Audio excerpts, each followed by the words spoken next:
wat faire formal on va faire qui goto fou. Faut tester si il a fait fini. Je voudrais vous souhaiter encore le bonjour à tous. C'est une grâce pour moi ainsi que mes frères qui m'ont accompagné de vous rencontrer encore ici.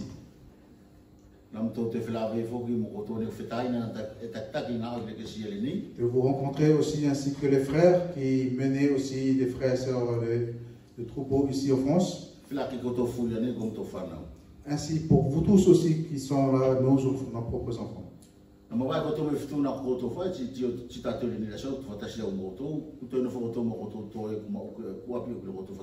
Quand vous êtes partis de Futuna, il n'y avait que vous. Et quand on voit maintenant comment vous êtes aujourd'hui, ben, vous êtes aussi avec vos propres familles.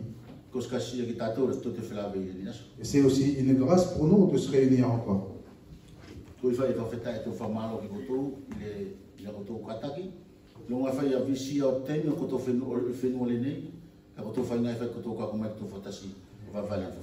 c'est pour cela que je voudrais remercier aussi pour cette grâce que le Seigneur nous a accordée, que malgré vos occupations, mais vous avez tout fait aussi pour pouvoir arriver à ce rassemblement.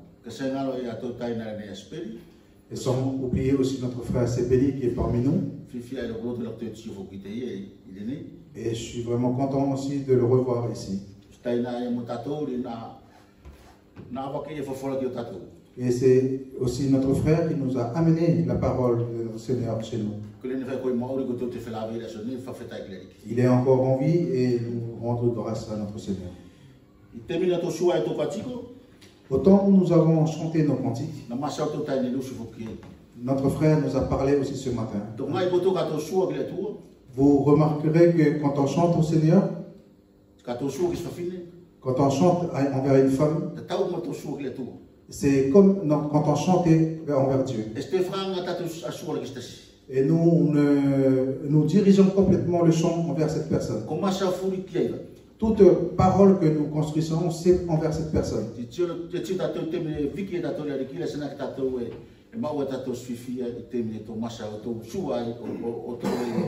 Et vous voyez, quand on prononce des paroles pour louer notre Seigneur, on ressentait aussi des sentiments de joie aussi en faisant cela.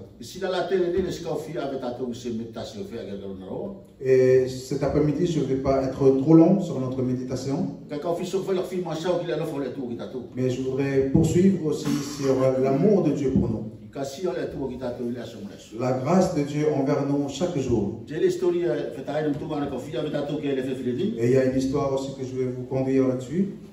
2 Rois chapitre 9.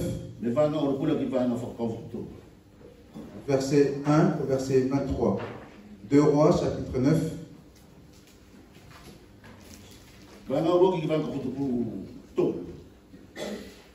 Deux Rois chapitre 9, verset 1 au verset 23. 13, pardon.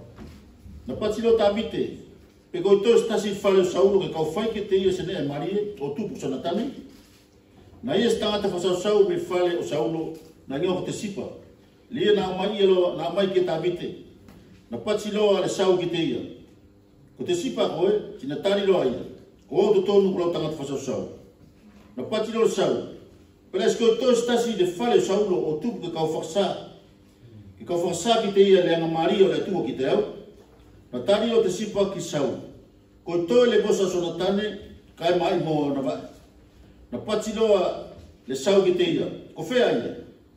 Tina tarilo te sipa ki sau, e na foia e whare o makile o sau amiele i rotu pale. Na kakauloa a ia e saulo, na kakauloa a ia e sau, e le sau ko tabite, ke eno o mai le bosa o sonatane, me le whare o makile, o sau amiele i rotu pale. Tina alo me posete bosa sonatane, o sau saulo ki tabite o tulolo o na mata ki kele, o whakaapapa. Na patiloa, tāmite, patilo tāmite. Me posete, tina tari loa ia, ko le nei lo tangata whasau. Na patilo tāmite ki te ia. Au na ke i, tari e kauloto ka kau whakasā ki te koe, le ne ai mali o tupu so natane lo tamana. E ka uni whaki lo ki te koea ke le furi o saulo lo tupuna. Ke kai tu mauloa i lo kula papa. Na punau lo me posete o pati. Ko lea lo tangata whasau ke toka ngai i se kuri mate ko. Na kalanga i lo e sau a te sipa tangata whasau saulo o pati ke te ia. Uko sori ki le posa o lo pule ane furi saulo mune furi o lo na fale katoa. E kei ngā oiloa o na kele furi. E koe, mo uvosa, mo tangata whasau. Si ke tana ki lo a fua o tupu ke maua e le vosa o lo pule se pane ke kai. Si ko mefi posete, vosa o lo pule e kai tu mauloa aia i loko lo papa. Si ko le nei, na maua te sipa ni vosa e tinongo furu tupu lima, moni tangata whasau e tinonua. Na pati lo ai ki sau. E whailo e lo tangata whasau e furi la e whatotonu e sau lo kuariki i lo tangata whasau. Tina pati loa, tina kailo me fmosete i le papa tabite o fai pestasi o vosa o sau.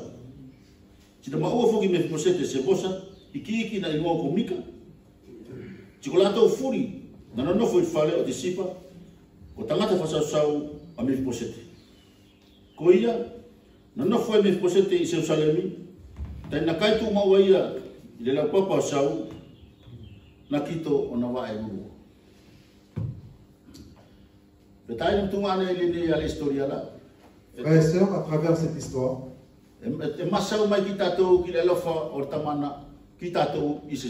il nous parle sur l'amour de Dieu envers nous par son Fils Jésus-Christ. Et il nous parle aussi de l'amour aussi du Fils Jésus-Christ envers son Père. Et la question qu'on se pose maintenant, est-ce qu'il reste encore une personne dans la maison de Saül pour que je puisse lui faire encore du bien? Et cette question a été posée partout dans le monde. Partout là où les hommes entendent la parole de Dieu. Est-ce qu'il reste encore quelqu'un dans la maison de Saül pour que je puisse lui faire du bien?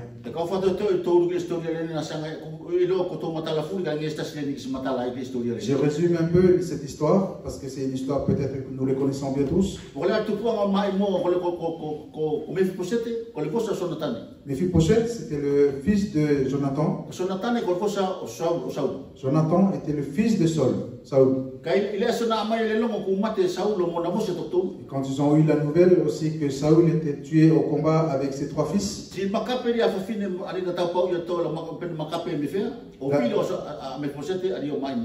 et la nounou qui gardait Mephibosheth aussi a couru avec cet enfant Mephibosheth. Et c'est là aussi que l'enfant était tombé et c'est là qu'il était devenu handicapé. Et aussi, n'oublie pas que la maison dont David parlait ici, la maison de Saül,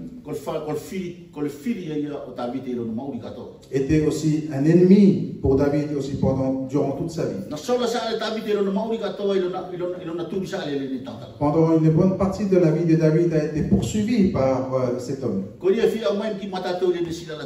Et c'est pour cela aussi pour nous cet après-midi. Est-ce qu'il en reste encore quelqu'un dans la maison de Saül pour que je puisse lui faire du bien?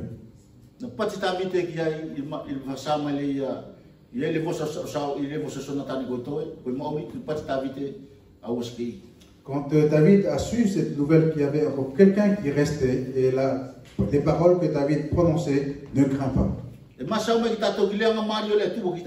cela nous parle aussi sur la gentillesse de Dieu envers nous, son amour envers nous. Et dans l'image de cet homme, Mephibosheth aussi, cela veut parler de nous.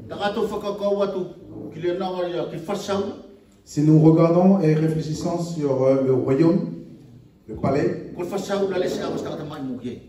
palais, à cet endroit-là, normalement, les handicapés, ils n'ont pas leur place. Et il y a les gens sensés, ils n'ont pas leur place non plus. Il n'y a que les sages et les voyants qui peuvent être admis dans les royaumes, dans le palais.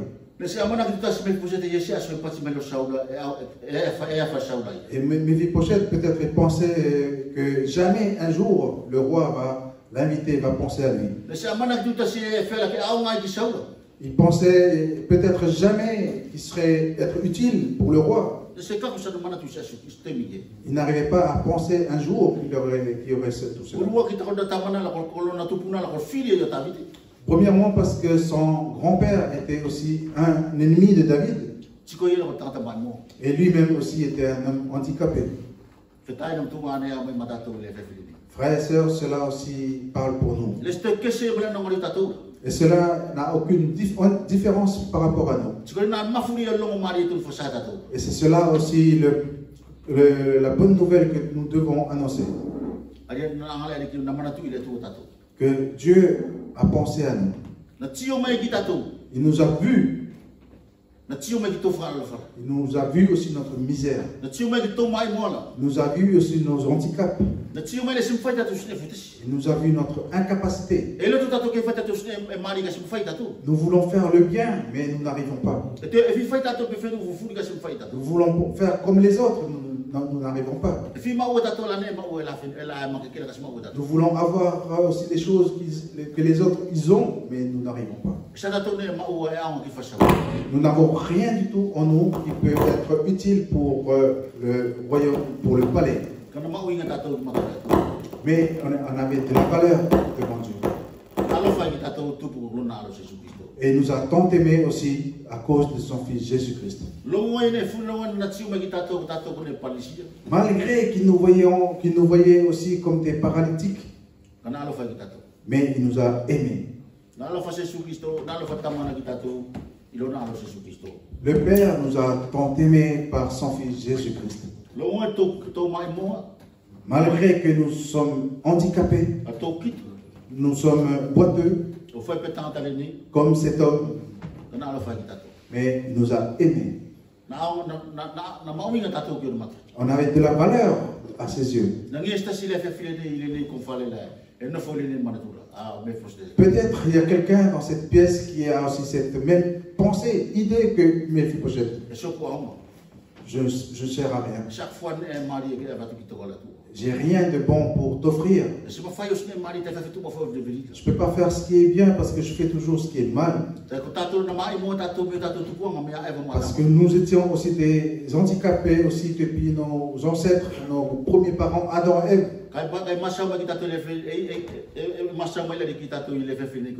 Mais le Seigneur nous parle aussi à nos cœurs. Est-ce qu'il y a quelqu'un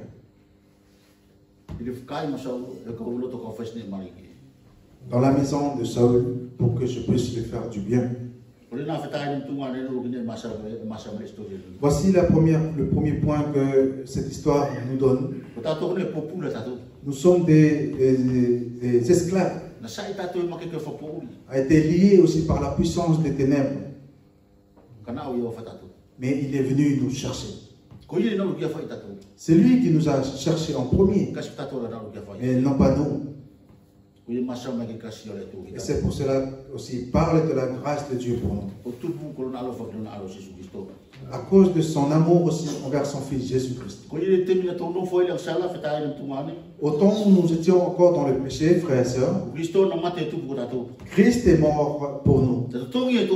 Il nous a rachetés, il a payé nos péchés. C'est Christ qui les a payés. L'agneau que notre frère nous a parlé ce matin. Il s'est offert son corps sur la croix. Il a versé aussi son sang pour pardonner nos péchés. Il a enlevé aussi la punition qui était sur nous. Mais il nous a promis par le sacrifice de Jésus-Christ, nous sommes réconciliés avec le Père.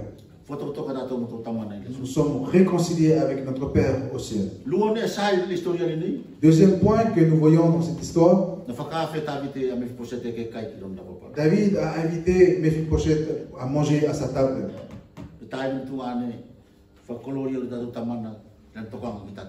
Frères et sœurs, que la gloire revienne à notre Père sur son amour qui nous déverse chaque jour.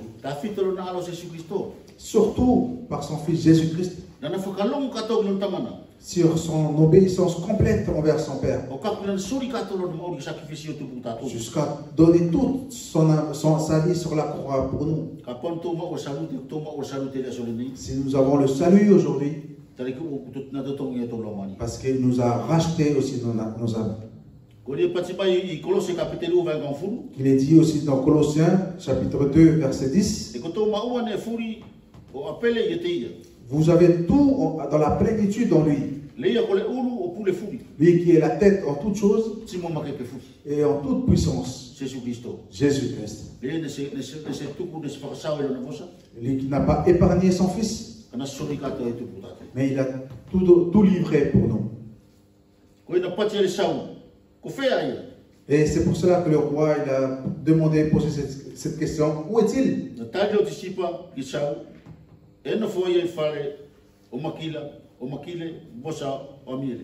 Et Tsiba répondit au roi, il est dans la maison de Malkir, fils d'Amiel, à l'air de Bar.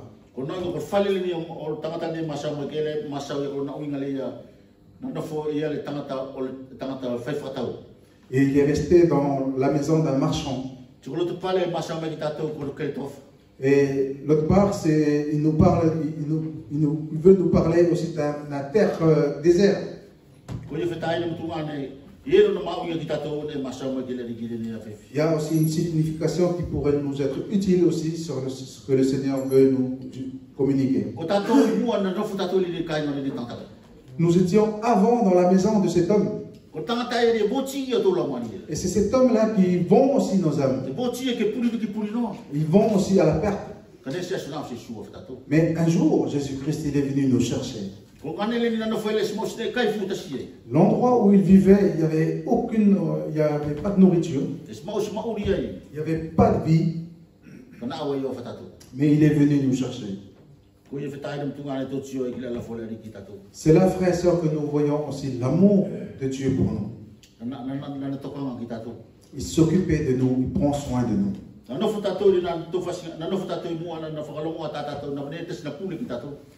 Nous étions avant dépendants sous la prise, sous la domination de cet homme. Cet homme nous dominait et nous conduit, il faisait ce qu'il voulait avec nous. Et c'est pour cela aussi que nous sommes esclaves sur beaucoup de choses de ce monde. Parce qu'il y avait un autre maître qui était au-dessus de nous. Et nous ne pouvons rien faire parce que nous étions des handicapés. Mais il nous a aimés à cause de son Fils Jésus-Christ. Et il est venu nous chercher, trouver là où nous étions. Dans la maison où nous étions, dans la maison de cet homme. Dans la terre où nous étions, où il n'y avait pas de vie. Il est venu nous chercher, trouver par là. Que la gloire revienne à Dieu. Par son amour pour nous. Dans le psaume chapitre 3, verset 5.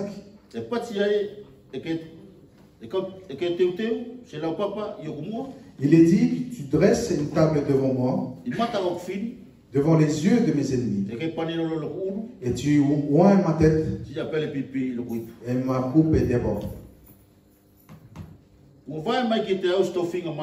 Ça a été choisi pour moi un héritage. Et ça a été aussi donné pour moi, choisi pour moi aussi.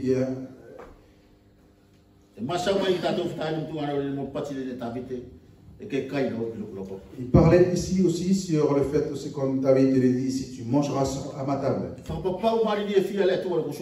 Combien de bonnes promesses aussi de Dieu qui nous a déjà données. Pour nous encourager, fortifier pendant les temps de faiblesse. Au moment où nous sentons qu'il n'y a plus personne qui vient à notre secours. Au tout moment du silence, quand on regarde notre incapacité, nos handicaps, que nous ne pouvons rien faire. Kai fa maka ke tatou e fofola le. Mais la parole de Dieu nous encourage. Ko na la papa e masa maka le refi. Et c'est cette table-là dont il nous parle ce soir. Esta si la papa. Il n'y a aucune autre table. Ko la papa tasi ko fofola le. La seule table, c'est la parole de Dieu. Ko i fetai ni tuani me poseti masa maka tatou ananafi. Et c'est pour Mephibosheth nous parle aussi d'hier. Sa vie pauvre et sa vie aussi de faim. Mais il est enrichi et il mange à la table du roi. Il a été rétabli par le roi comme un prince. Il a été traité par le roi comme un prince. Et c'est comment pour nous, frères et sœurs. Est-ce que nous sommes conscients de cette œuvre que le Saint-Esprit fait en nous chaque jour?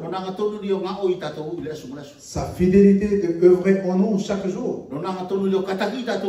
Sa fidélité aussi d'être patient envers nous. Sur toutes choses qui arrivent à notre vie. Nous mangeons à la table du roi. Et aucune autre table que nous pouvons y trouver aussi ces bonnes mets.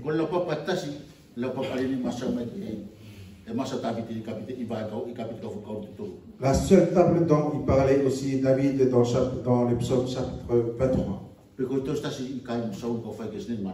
Est-ce qu'il reste encore quelqu'un dans la maison de Saül pour que je puisse lui faire du bien?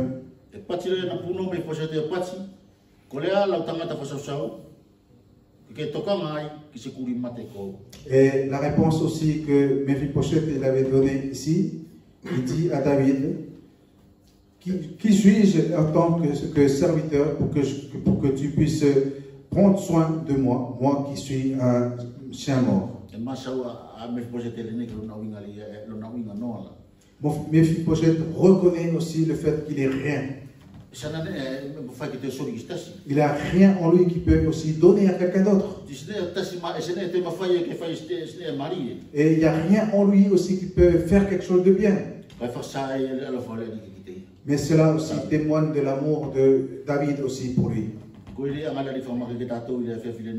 Cela aussi que le Seigneur nous encourage ce soir. Malgré que lui, il était rien et il est aussi quelqu'un qui était paralysé. Mais il n'avait pas aussi accompli ce qu'il avait prévu pour sa vie. Et c'est ainsi pour notre vie. Et s'il y a quelqu'un ce soir qui a ces mêmes idées,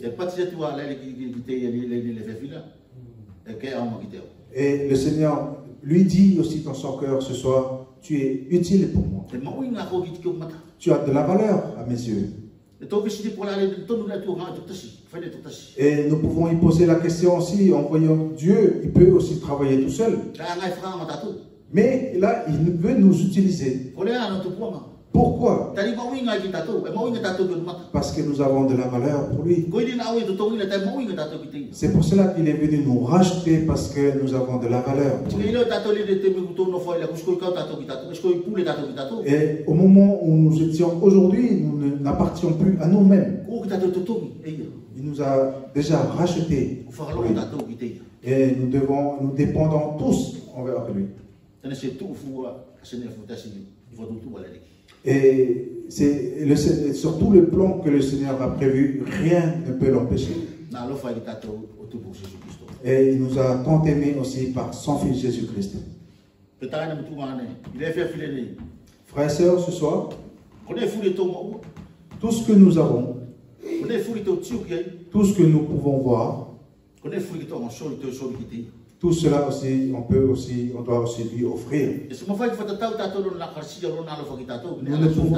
Nous ne pouvons pas comparer sa grâce, son amour envers nous avec tout ce que nous voyons.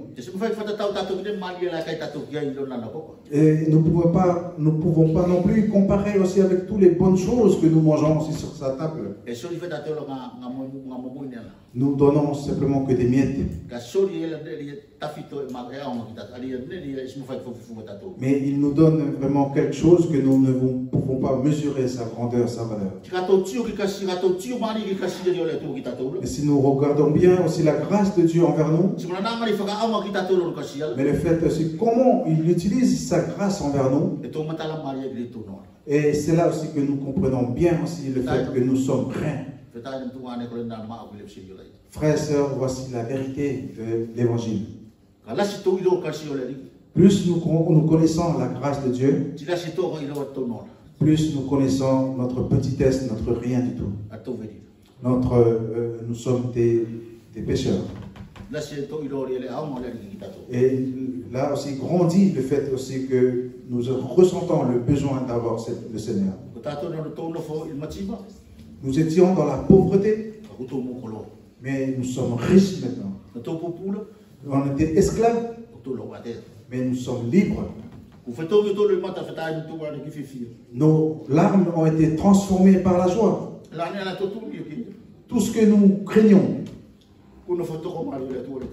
la paix du Seigneur est en nous maintenant. Toutes les mauvaises pensées que nous avons, il a transformé pour avoir ces bonnes pensées de Dieu.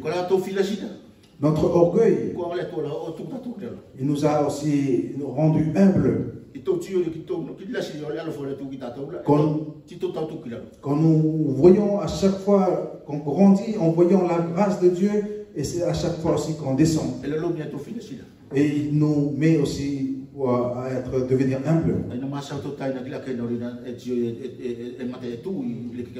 Et c'est ce que notre frère aussi nous a parlé ce matin, en parlant de l'agneau qui était debout.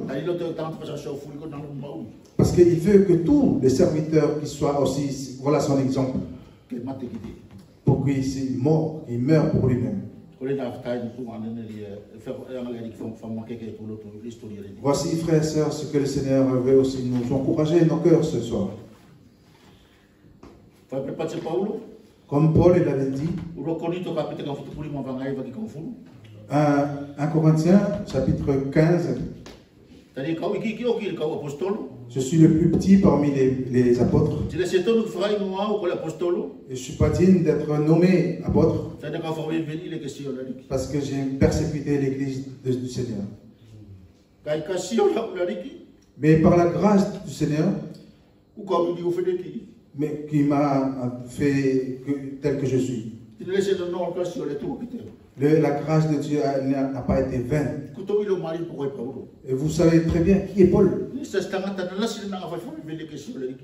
Il n'y a aucune autre personne qui a plus persécuté l'église que Paul.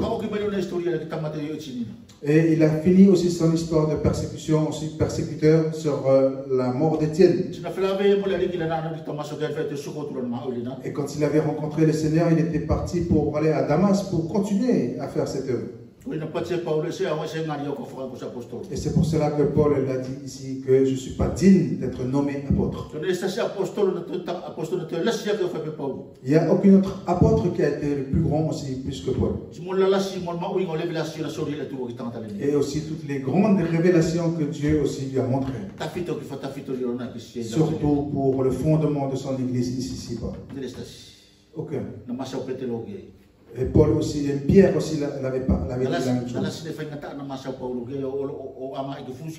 Il y avait aussi beaucoup de choses compliquées aussi que d'autres les avaient détournées. Et cela aussi c'est un témoignage de Paul qui nous donne.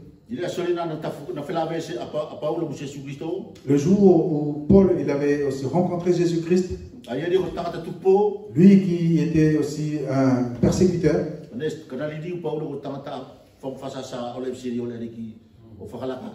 et il est devenu aussi un évangéliste aussi pour annoncer la bonne nouvelle plus que d'autres.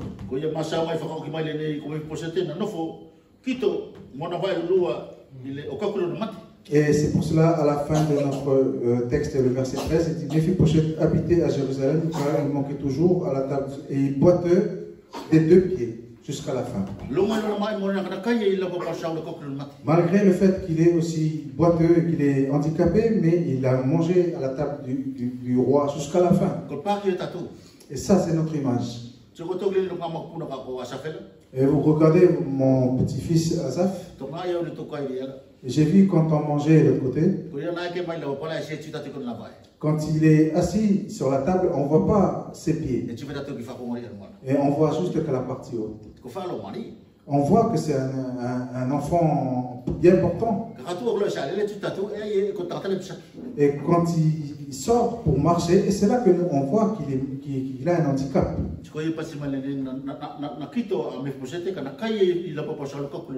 Et c'est pour ça qu'il est dit ici aussi que Méphibosheth est boiteux, mais il mangeait à la table du roi jusqu'à la fin.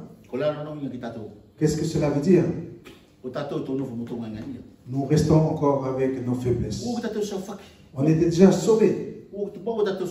Nous avons déjà le salut. Mais nous avons encore ces faiblesses. Les faiblesses de la chair. Et c'est Paul aussi qui a parlé de cela. Et cette nature-là, nous menons avec nous jusqu'à la fin. Jusqu'au jour où nous rencontrons Jésus-Christ. Et c'est là que nous aurons complètement le salut que Jésus-Christ avait accompli sur la croix. Comme il est dit aussi dans la parole. Le jour où vous le verrez face à face et vous serez comme lui. Mais pour le moment, frères et sœurs, notre nature, nous avons encore. Et c'est pour cela que c'est vraiment important pour nous de manger toujours à la table du roi. Mais un jour, nous serons tous libérés de tout cela. Nos faiblesses et toutes choses. Dans le royaume de Dieu, aucun handicapé. Si tu es handicapé ici sur terre, mais quand on serait dans le royaume de Dieu, il n'y aura plus d'handicapé. C'est pour ça qu'il est dit ici, frères et sœurs, tous les jours de la vie de cet homme, il mangeait à la table du roi. Et il n'y a aucune autre nourriture qui est encore meilleure que nous pouvons l'avoir. Uniquement la parole de Dieu qui nous fortifie et qui aussi donne aussi du repos aussi à nos corps. C'est pour ça que le Seigneur veut aussi que nous lisons sa parole. Et il n'y a aucune autre nourriture pour nous. Il a dit aussi dans sa parole, cherchez d'abord le royaume de Dieu et toute chose sera vous donnée. Et nous pouvons grandir aussi dans notre foi, sur notre amour pour notre Seigneur, si nous continuons à communier, à vivre dans la communion avec lui. Nous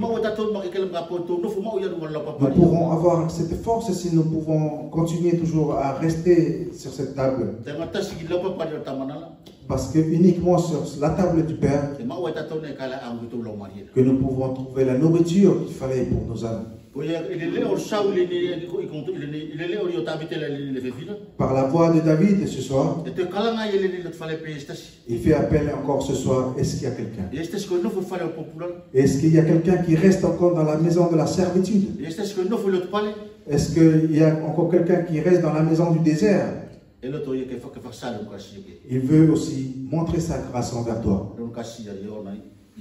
Sa grâce par Jésus-Christ. Le Seigneur nous encourage ce soir que personne d'autre puisse ne puisse pas saisir cette occasion, cette grâce. Comme des enfants orphelins sans parents, mais que nous soyons comme des princes qui mangent à chaque fois à la maison tous les jours de notre vie. Et cela est le dernier encouragement que le Seigneur nous laisse ce soir. Le souhait de notre Seigneur pour nous en tant que ses enfants, il a tout préparé. Il a tout mis devant nous. La seule chose que nous devons faire, c'est de la consommer. La communion ensemble avec notre Seigneur. Que le Seigneur nous bénisse, frères et sœurs. Amen.